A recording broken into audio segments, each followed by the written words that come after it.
you got to have supreme confidence in yourself in anything you do. Because I put my heart into this.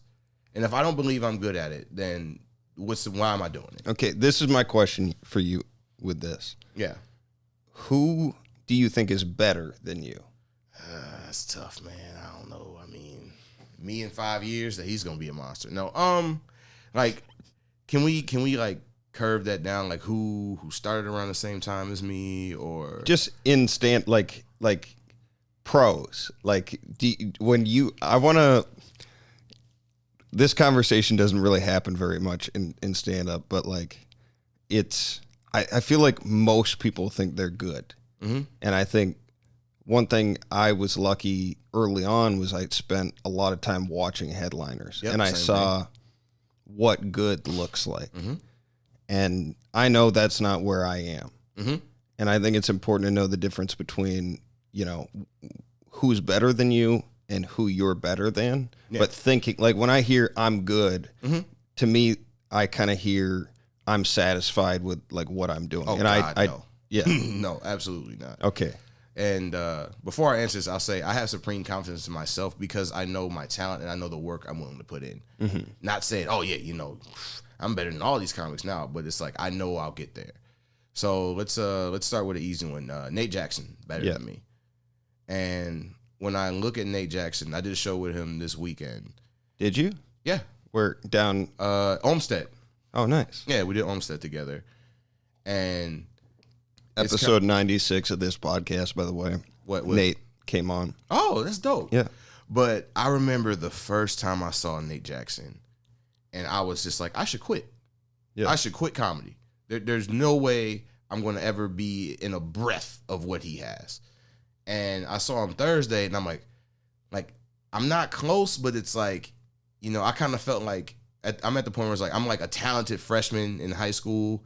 And you see like the senior that's going D1, but you look at him, it's like, all right, like I keep working, I can get there. That's kind of how I feel about like Nate Jackson now. And he's been doing it 5 times as long as me. So, yeah, but that's kind of where I feel like he's like, I'm like a talented freshman, shows my flashes. And then he's like the D1 recruit senior, but I'm like, all right. It's just funny too, the episode I did with him, like the night before, he did this huge like crowd work interaction, and then just like at the very end, snap back a callback. Like it was sort of like the ball was way over here, and then you just fucking yank the chain, and I brought it up to him, and like he was like, that was nothing. Like, and it pissed me off because it was like such an afterthought to him, but like he is. I think you guys have some similarities in terms of like Nate never goes on stage, like doubting himself at all. And I envy that skill set. 'Cause like I don't have that. Like I need to, like for me to go on stage and be at my best, I need to be having fun. And a lot of times I think like the concern about like, oh, future opportunities are tied to what's going to happen now fucks with me. And I'll say this, it's something that, one, I'm acting. I'm terrified up there. And there's certain crowds that's like, I don't know how this is going to go. But I had the benefit of like Chocolate Sundays, that competition. And I tell people, I got like the comics dream. I win a competition. I'm at Laugh Factory at the greatest show they have at Laugh Factory. They sell out consistently every weekend. I'm up there. Kevin Hart sees my set. Kevin Hart daps me up. And I'm still open mic in New York. and I had a good set. And it's like, again, you're like, who is better than you? And that was the one time where I'm like, I gave myself maybe like an A-. Like I had more, but I had nerves. I was too happy to be there. But like A-, where I'm like, I felt like not many people can mess with my A-. I had an A- set, and I was the second worst comedian on that show. Like easily. Yeah. Like there was a Zaynab Johnson. She did a joke about stamps, just standing. She could have been sitting down. I know you hate that, but she could have been sitting down. Did 15 minutes on stamps and this destruction.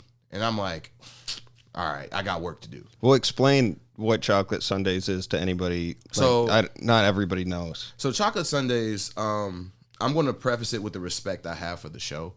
Chocolate sundaes, I think, is the modern day, especially Black comics version of BET, Comic View, or Def Jam. If you want to see like the next generation / current generation of great comics, especially Black ones, you go to Chocolate Sundaes. It's at Laugh Factory, one of the most important rooms in the world. Is it the successor to Fat Tuesdays? People have asked me that before. I have no idea. Yeah, there's a really good documentary on net or Amazon I think, called Fat Tuesdays, and it's about sort of the growth of these rooms in LA. Like there was an underserved market for Black comedy in LA, and it was Guy Torrey that started that room. I just got Amazon Prime when I moved to New York, so you should check it. It's fucking good. Chappelle's in it, a bunch of people. Yeah, I can't speak on the history of it. I can just speak on it now, and it's like, to me, it's like the greatest showcase you're gonna get. And I'm in New York. I've seen the selling lineups, and they're good, but I'm like, Chocolate Sundaes consistently, I think if you want to go showcase for showcase, every week puts out the best. Well, that's what lineups. It is too, though. Like it's LA is the showcase town. Like New York's a workout. Like everybody's just trying to work on their shit or get managers and agents, right? Yeah, I think the stereotype for for LA is you want to do your best stand-up set. Someone magically sees you. Hey, you TV show. Yeah. You movie. What's your, like, is that what you want? Because you said you want to do like voice acting and shit. You know, I've been spending a lot of time thinking about, like, people have asked me, like, yo, what do you want out of this? And I think for the first portion of my career, it's like, I just want it to get funny. I wanted to have like the confidence you talk about. It's like, I walk on stage. If I bomb, I don't care. I mean, I care, but it's like, it doesn't shake my confidence in myself. And I'm there, and someone's like, well, okay, that's basic. Nate actually said, he's like, well, that's basic. If you want to be funny, you funny now. Have fun. Like, you got to find, like, what else you want to do. Where are you doing this to parlay it to? And I think definitely I want to do voices. I definitely want to do, like, voice acting on and off, character acting. Because I think that's fun to me. Like, that's what I want. Like, I want someone to see or hear a story. And maybe I should move to LA as I'm talking to you. But, yeah, definitely. Like, I mean, I know a few people that do that already now, and you got a great voice for. I mean, listen, the way you sound through this system, man. It's like, can you do character stuff?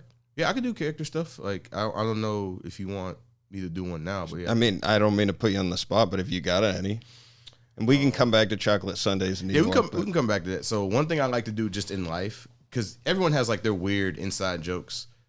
So what I like to do, like if something bad happens just in the world, I'll just be like, wah, wah, wah.